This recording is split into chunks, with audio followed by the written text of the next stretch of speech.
Assalamualaikum warahmatullahi wabarakatuh. Kembali lagi di channel Indonesia Berpusaka.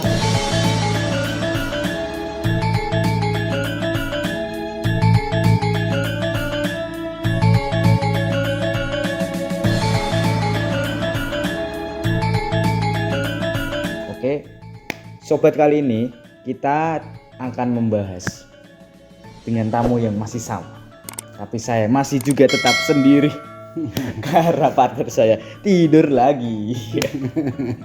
Oke, Pak, di episode ketiga ini Papa mau jelasin apa nih salah satu kerisnya Papa? Oke.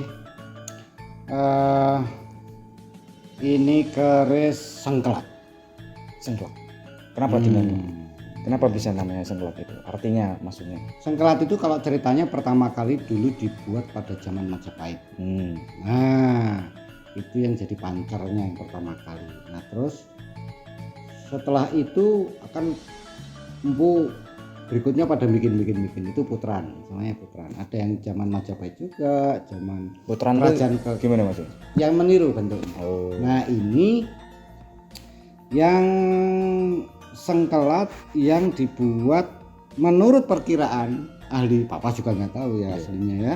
Menurut para ahli yang melihat ini dibuat saat zaman kerajaan Pajang, namun di daerah Pengging.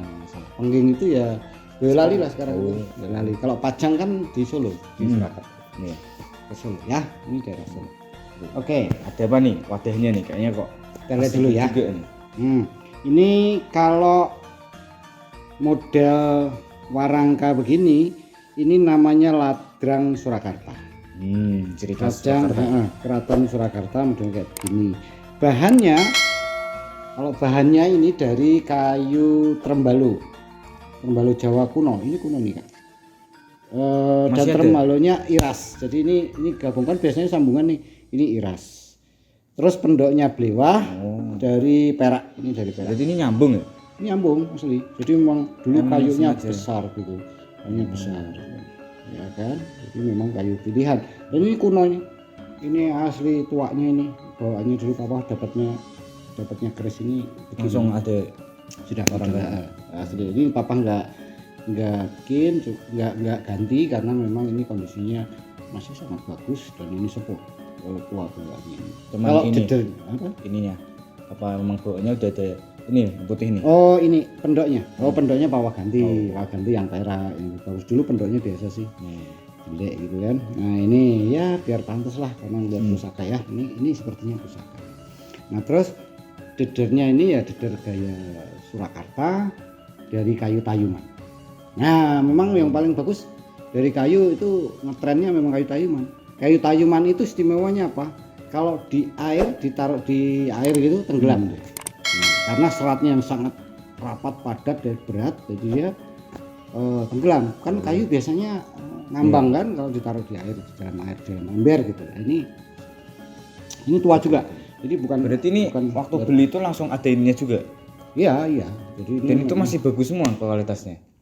Ya, ini Papa bersihin dikit-dikit lah, ya kan ya, barang lama ya kan, barang lama ya kita harus berdebu, debu, terus agak cuel-cuel dikit gitu kan. Nah, Papa rapiin lah, ini Papa rapiin, gitu kan.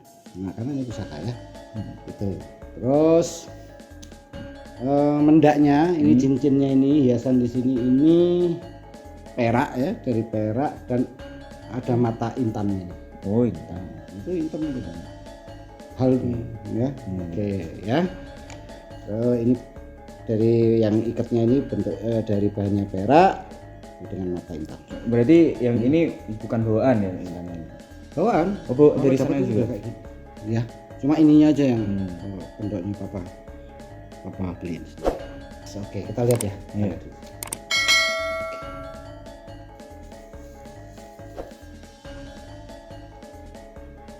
Oke. Ini sengkelat. Nah, itu bisa dilihat ya.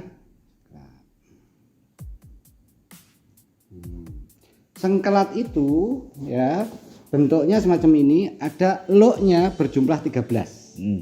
Nah, kita hitung nih, hitung ini. 1 2 3 4 5 6 7 8 9 10 11 12 13. Nah, 13 Terus ini ada kembang kacang. Nah ini namanya kembang kacang nih. Hidung gitu. Nah ini kembang kacang. Nah ini kembang kacang. Terus ini ada yang kecil maju gitu-gitu nih. Ya. Jalan namanya jalan.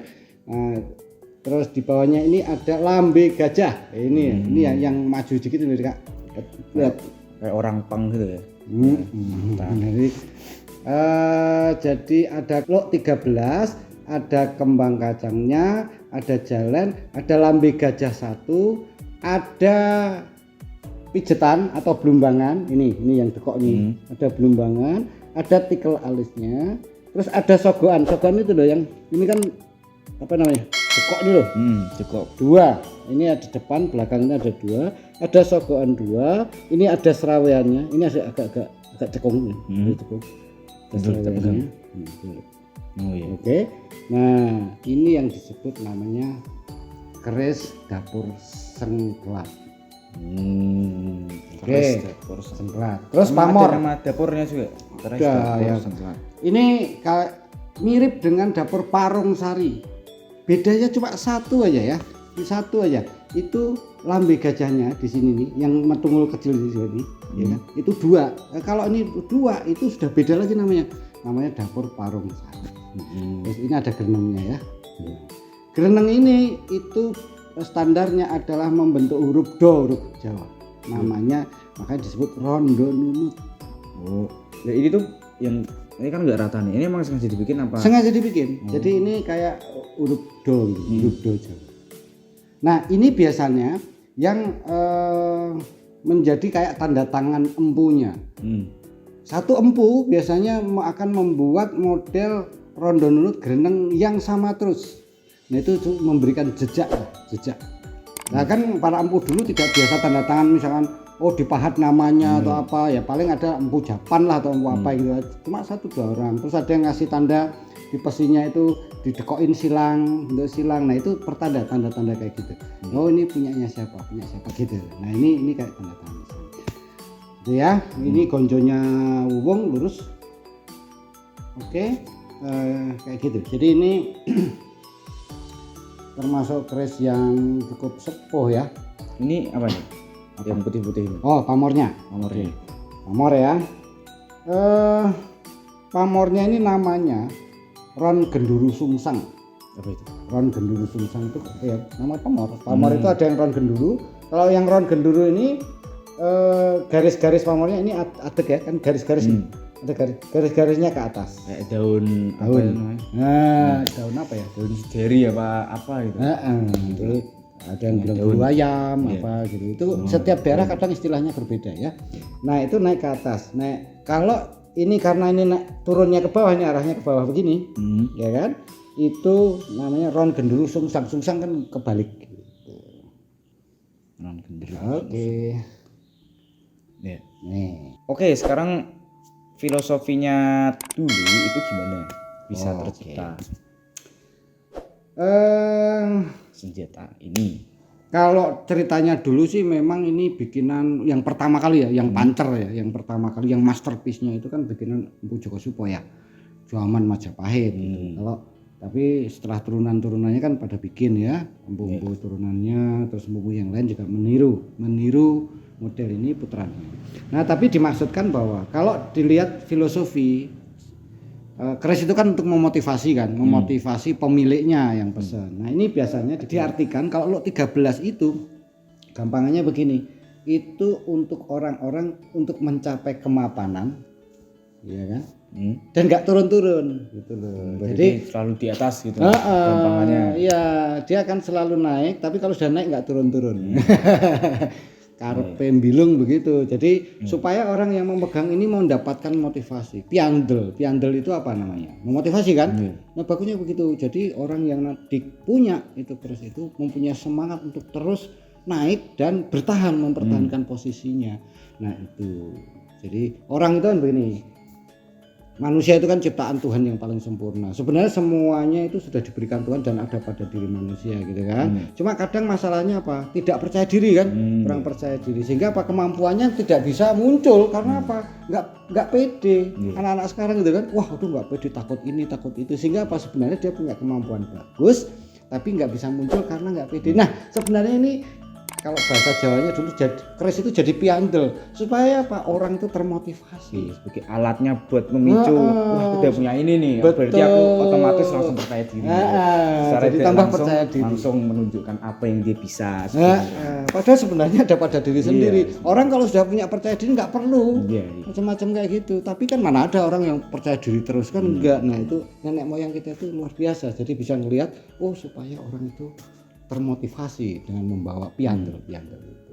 Ya gitu ya. Sebenarnya untuk membangkitkan potensi yang ada di dalam dirinya anak-anak muda sekarang gitu ya. Jadi itu kalau dari lot 13 itu begitu. Terus gini, kalau Ron Genduru Sungsang. Ron Genduru itu pola pamor yang kayak gini nih, yang putih-putih ini loh, Kak. Ya kan? Ya ada yang dari nikel, yang dari meteorit gitu kan.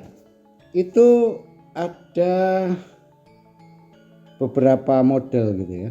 Ada yang modelnya adek itu miring ya, pamarnya miring begini.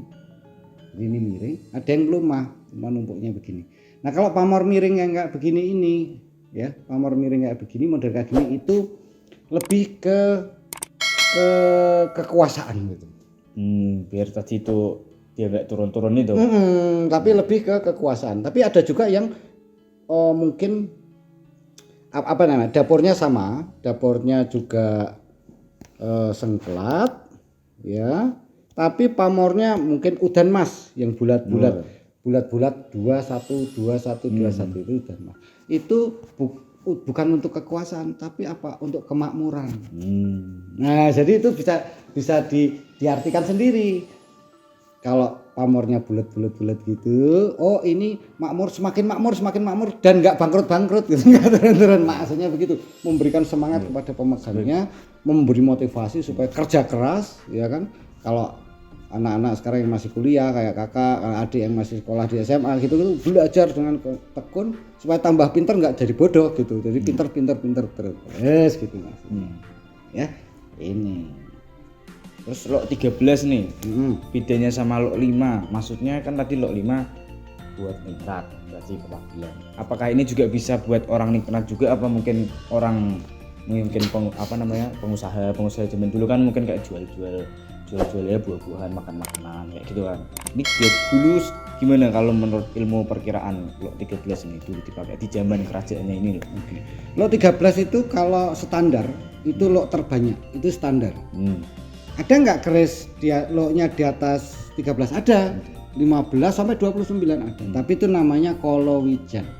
Dibuat hanya untuk orang-orang khusus yang tertentu. Tapi kalau yang namanya pakem standar itu maksimal 13. Ya secara filosofi ya itu kemapanan aja, gitu kan. Iya. Terus siapa yang megang? Siapapun boleh. Nggak ada masalah. Gitu ya. Ada khusus buat kekuasaan enggak ya? Cuman motivasi saja. Semua keris itu untuk memotivasi. Semua keris itu maksudnya adalah untuk memotivasi kita, bangsa Indonesia, Jawa, kalau ini keris Jawa ini kan, Jawa supaya yaitu jadi kerja keras, percaya diri untuk bisa memaksimalkan potensi yang sebenarnya sudah ada di dalam diri kita semua. Gitu kan. Ya, jadi nggak ada secara khusus tuh. Ada karena hal-hal gaib biasanya kan milenial gitu kan mikirnya wah terlalu, padahal itu kan bisa jadi apa ya, mindset kita sendiri gitu loh. Wah ini nih ya. Nah kayak misal kalau sekarang kan mungkin zamannya wah udah punya mobil ini nih, akhirnya mau naik lagi mobil apa termotivasi gitu, untuk memotivasi kayak gitu kalau bedanya sama zaman sekarang. Ya kayak gitulah. Nah kalau masalah mistik, masalah spiritual itu ada ahlinya masing-masing ya. Papa nggak ngerti lah kalau yang kayak gitu ya kan, dibuktikan juga susah ya kan. Yang penting kita tuh lihat bendanya, seninya, bagaimana teknik membuatnya itu sulit sekali loh kayaknya. Orang empu itu membuat itu nggak langsung berbentuk kayak begini loh, nggak keluar pamor kayak begini. Ini warna besi kelabu semua sama, tapi yang hebatnya luar biasa gini, dengan tempat lipat yang warnanya sama segala macam, setelah dikasih cairan tertentu, warangan namanya, itu langsung bisa keluar memilah, warnanya itu jadi gradasinya ada yang kelabu, itu yang di samping sini nih, ada yang kelabu itu baja, terus yang agak di tengah itu hitam, itu besi, terus yang putih-putih ini pamor. Jadi apa? Sebelum ini diwarangi nggak kelihatan. Hebatnya itu loh, hebatnya dari para empu itu. Yang pada zaman dulu teknologi nggak seperti sekarang, kemudian nggak seperti sekarang. Susah. Teknologinya susah. Dulu itu kalau sekarang kan sudah ada apa tes inframerah lah untuk melihat unsur lah. Dulunya tuh modal kira-kira gitu kan.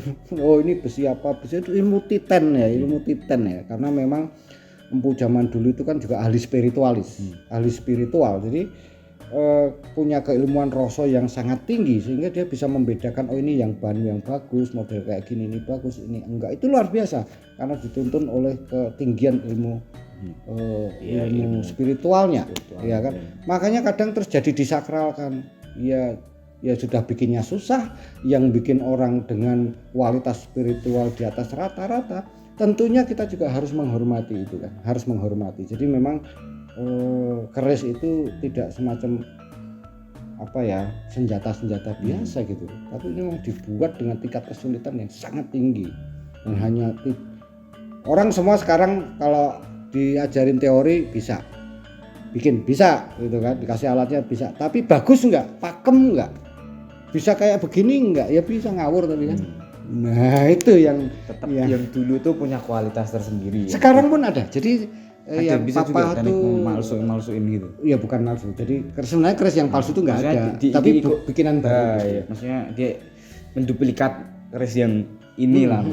Jadi ya keris sengkelat yang asli kemungkinan di keraton kan itu kan dulu zaman Majapahit turun ke keraton karena itu pasti itu disimpan oleh keraton udah nggak keluar ya kan. Nah yang beredar itu semuanya tiruan, yang meniru bentuknya itu namanya dapur.